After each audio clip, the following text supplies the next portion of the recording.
Hi guys, this is Jane Johnson, founder of the Ecclesia Framework and the Heavenly Realm Sport Group on Facebook.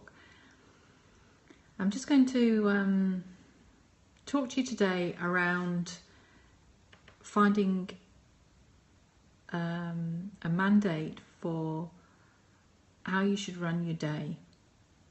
Just really sensing that there are so many people who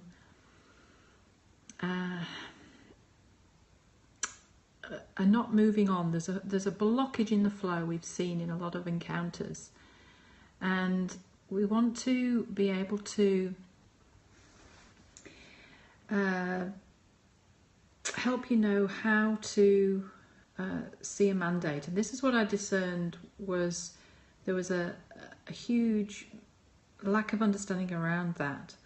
And funny enough, I could not find my page that I'd written on this ages ago. So I think there's a real blockage stopping people understanding this. So I'll just explain a few points that really work for me, because this has made such a difference to what to how I operate in the heavenly realms. Let me just change a few settings here.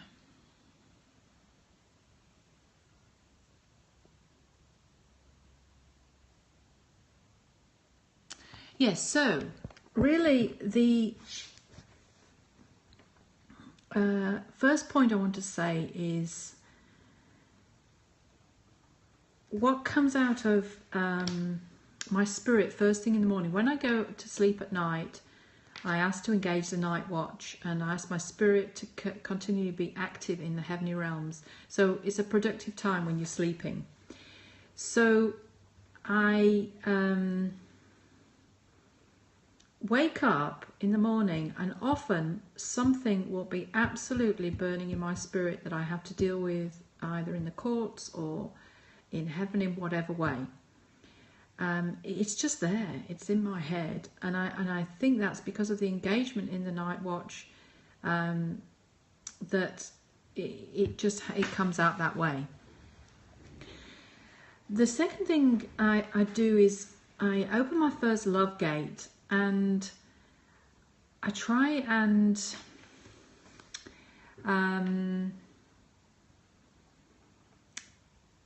engage in intimacy and invite the spirit to go through my gateways to see if there's any blockages.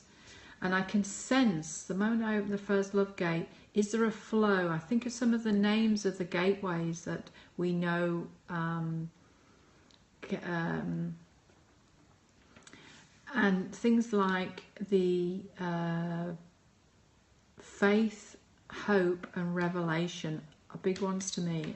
And if I feel that I've lost hope, or in something's knocked me, I can imagine the spirit going to that gateway and seeing, is there hope in my life today? Is there faith in my life today? Do I believe in any of the revelation I've seen? And sometimes I'll get this sense that no, there's a blockage, so I'll need to deal with that. So I'll go to the court of accusation. I'll deal with the accusations against that, or if I've been there for that before, I'll just rule on that mountain. So I'll rule for hope, for faith, for believing that God's blueprint will manifest. Then when I really sense there's a flow and I'm passionate about, I'm in relationship, I'm passionate about that. I'm not just trying to do things out of works or duty or, oh boy, I better spend time with God. It's coming out of huge desire. I choose to take responsibilities. I go beyond intimacy and relationship to choosing to care for my mountains, my kingly mountains. And I find that you have to do that. You can so easily get into a sort of bliss, rest state where you don't care about a lot, really. But we see that we have been given responsibility, and we've been given scrolls that the Father wants us to take part in those callings. He hasn't chosen just to leave it up to the Trinity or angels. He wants to engage us in it, because that's how we enjoy and grow, co-create and work alongside the Father, and that's fun, and that's an honour and a privilege. So if I look at and review my mountains, something might come to mind that needs attention.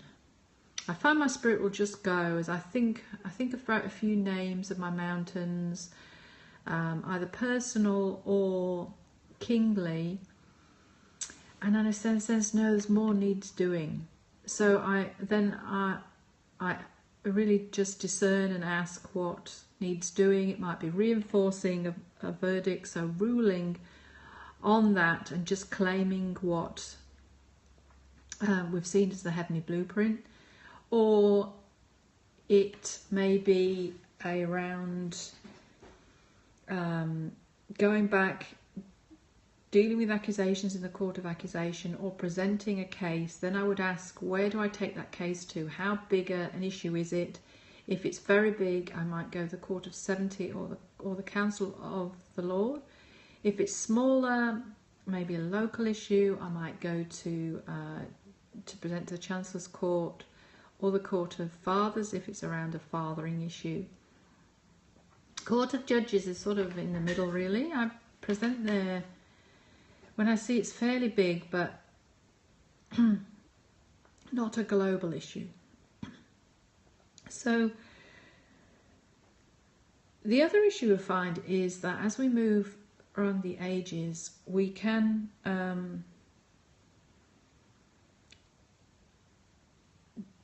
sense that we need to do less and less physically, less ministry, less jobs, because we have such greater authority in the heavens. We can actually rule, reign, legislate for a huge agenda without needing to physically make something happen. So the question then is, we have to constantly ask, to what extent is our scroll physical or is it spiritual? And I think that's the growth of a son, is the level they can discern that, and they move away from needing a ministry or needing to do things to get their identity. But doing things is okay physically in the earth, but as long as it comes out of that right mindset, that if we didn't do it, we wouldn't feel worthless, insecure, but we get this sense that something needs our participation. We have a mandate, so we do that. Like today, I felt I could not get the issue of mandates off my spirit and my heart, and I could discern there was a blockage there. So I'm doing this out of being given a mandate, not that I need to do a podcast to make me feel good and to get a following. And I think that's what we're trying to do here, is we're trying to lead you to a relationship, not be dependent on other people to tell you what to do, really. We just want to give you some guidance, but you must, I find, if you apply these things quickly, they become embedded in your DNA, and then you will instinctively do them. If you listen to podcasts, accumulate a lot of knowledge, so eat off the tree of good and evil, the knowledge of good and evil, and not off the tree of life, you accumulate lots of knowledge. It will feel overwhelming, it will feel burdensome, it will feel dry.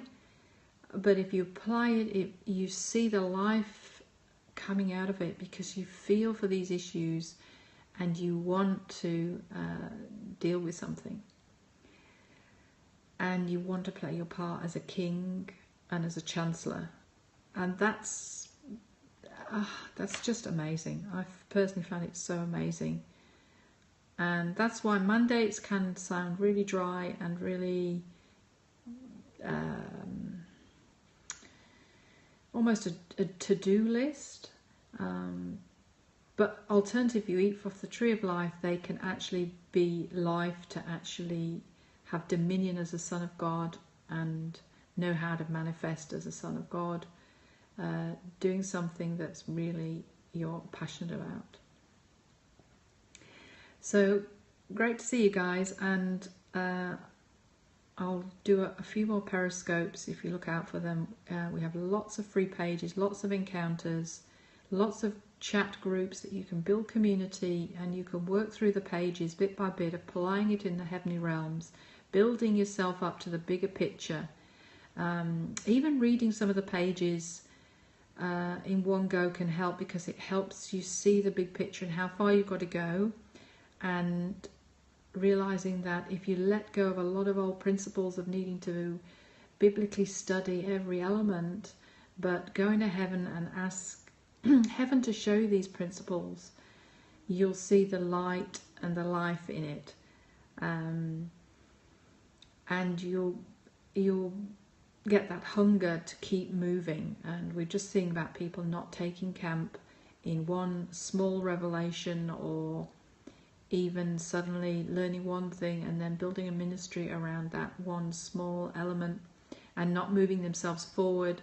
It's a balancing act. I found that if we can get that beautiful